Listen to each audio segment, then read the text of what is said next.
不到60年。这是范德比尔特家族从拥有比美国国库还多的钱，到家族成员没有一个再是百万富翁所花的时间。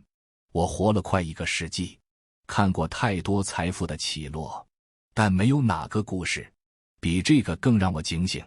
这不是一个关于钱的故事，这是一个关于人性的预言，藏着我们每个普通人后半生最重要的活法。故事得从一个没读过什么书的穷小子说起。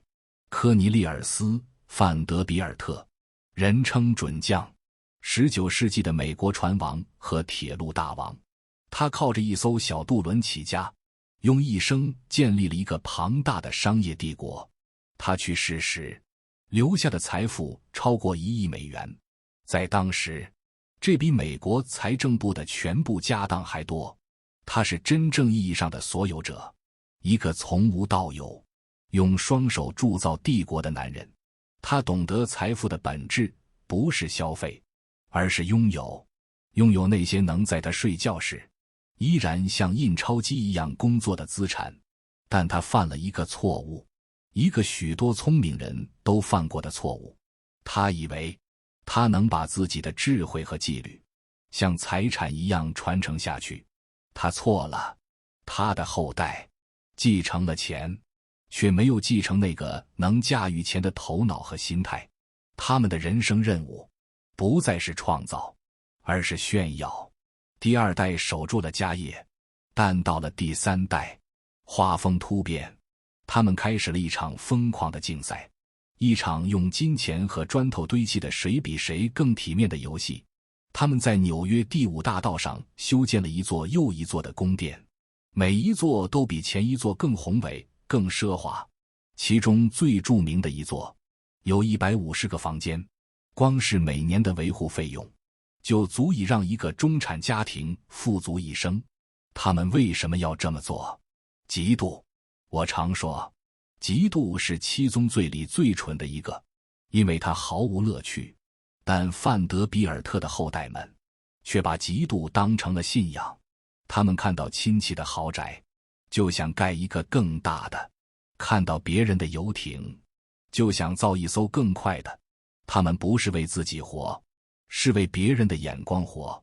这种该死的攀比，就像一个无底洞，吞噬着家族的财富。为了维持这种奢靡的生活，他们开始做一件准将永远不会做的事，变卖核心资产。他们卖掉了祖父留下的铁路股份，那些会下金蛋的鹅，只为换取一些可以拿来炫耀的漂亮羽毛。他们从财富的所有者，彻底沦为了高档生活方式的雇员。他们每天醒来，不是思考如何让资产增值，而是思考如何花钱才能让别人觉得自己更成功。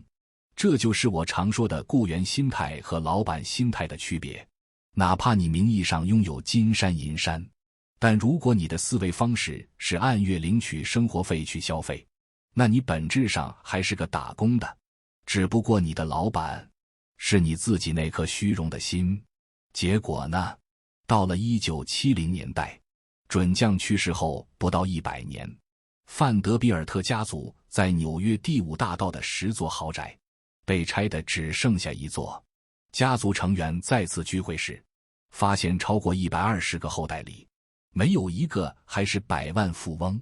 那个曾经富可敌国的家族，像一场绚烂的烟火，烧光了自己，只留下一地灰烬和无数警示的教训。范德比尔特家族的悲剧，不是财务悲剧，是心态悲剧。他们混淆了2种完全不同的人生游戏，一种是建造帝国，另一种是守护财富。对50岁之后的大多数人来说，我们唯一要玩，也唯一玩得起的游戏，就是后一种。你不需要更聪明，你只需要不犯大错。你不需要成为下一个特斯拉的发现者，你只需要守住你已经拥有的，别让它被愚蠢、嫉妒和傲慢侵蚀。这就是守护者心态。我是在大萧条时代长大的，我见过太多家庭在一夜之间倾家荡产，不是因为他们笨，而是因为他们以为好日子会永远持续。他们借了太多的钱，信了不该信的人，做了超出自己能力圈的梦。这种故事每一代都在重演，换了不同的面孔，但那股蠢劲从未改变。50岁之后，你真正的游戏叫活下来。你的投资第一原则应该是防守，而不是进攻。你已经打过进攻战了。在20岁、30岁，甚至40岁的时候，那时候你输得起。时间是你的朋友，复利会帮你弥补过错。但50岁之后，时间开始变成一个严厉的裁判，他不再给你那么多机会去翻盘。我认识一个常春藤毕业的聪明人，55岁那年，他觉得自己被同龄人落下了，于是他在上世纪90年代末，把所有积蓄砸进了当时最热门的互联网公司。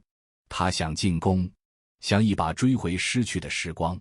结果2002年泡沫破裂，他的钱只剩下一半不到，他的余生都在懊悔和唠叨中度过。讽刺的是，如果他当时只是把钱放在可口可乐、宝洁这些无聊的公司，他会过得很好，不刺激，不炫酷，但安稳。50岁之后，安稳就是你需要的一切。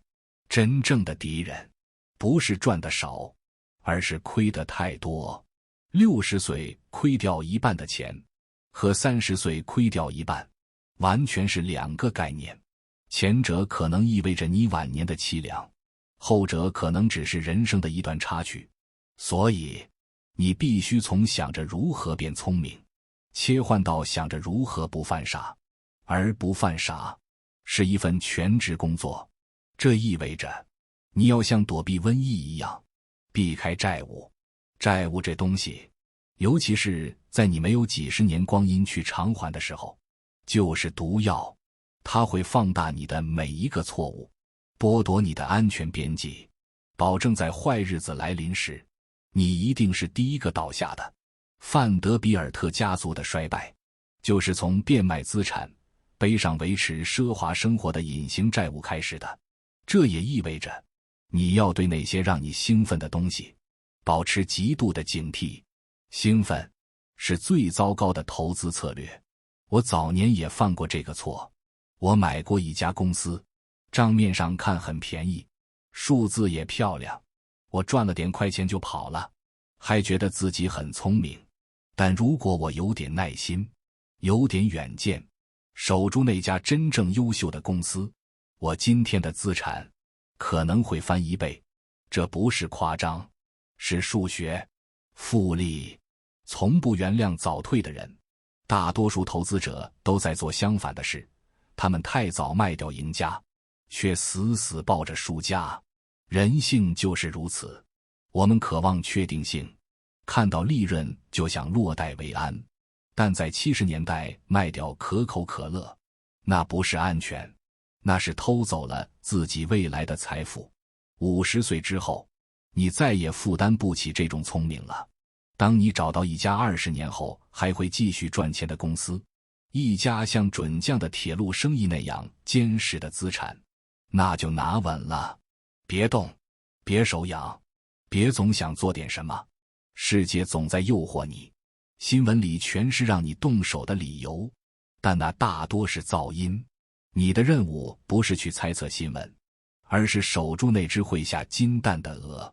当然，这需要你对抗另一种更深层的人性弱点——傲慢。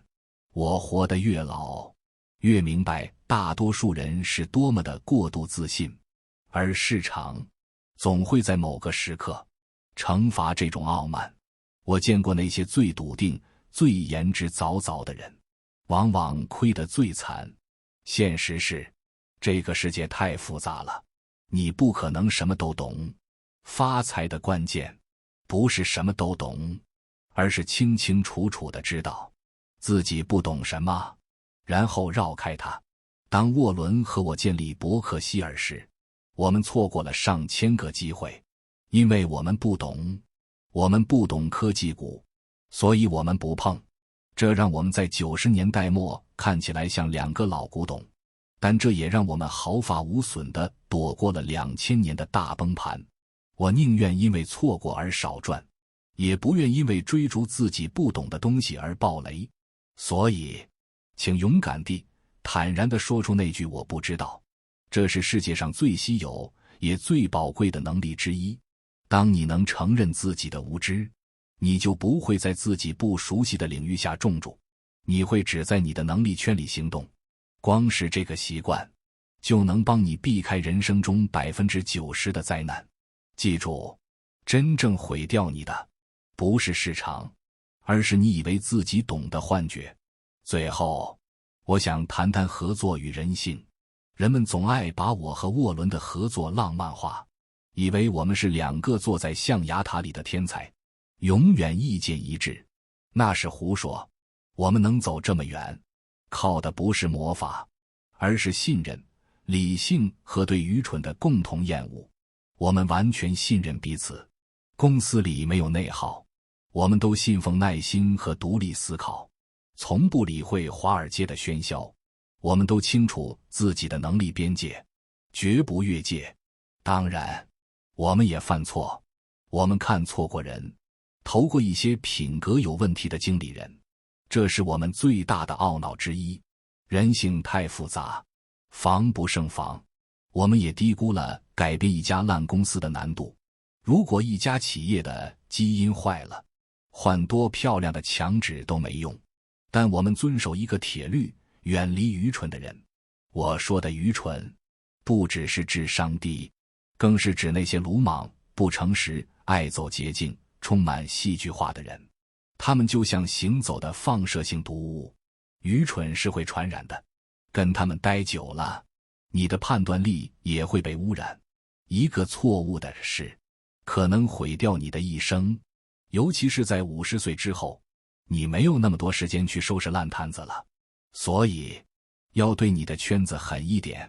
朋友和合作伙伴可以少，但质量一定要高。避开债务，避开戏剧，避开蠢人，这就是我的成功秘诀。没有魔法，全是减法。回头看范德比尔特家族的故事，你会发现，他们精准地踩中了每一个雷。他们用隐形债务维持虚荣，家族内部充满了戏剧化的攀比和争斗，身边围绕着一群怂恿他们消费的聪明人。他们的人生就是一场华丽的加法，不断地往身上堆起东西，直到把自己压垮。而真正的智慧是做减法，是砍掉那些让你脆弱、分心、变得愚蠢的东西，然后守住那些真正重要的，能长久为你创造价值的核心。或许是一份无聊但稳健的投资组合，或许是一个你不常去但持续产生现金流的小生意，或许只是一个没有债务、没有戏剧、没有蠢人打扰的安宁生活。财富的最终目的，不是为了拥有参观不完的房间和还不清的账单，而是为了拥有选择的权利和内心的平静。当你到了我这个年纪，你会发现，心安比任何收益率都更值钱。而所谓自律，多半就是有能力对那些愚蠢的诱惑说一声不。这就是范德比尔特家族用100年悲剧教给我们的关于后半生最重要的活法，不是去建造一个别人眼中的帝国，而是去守护一个属于你自己的安宁的王国。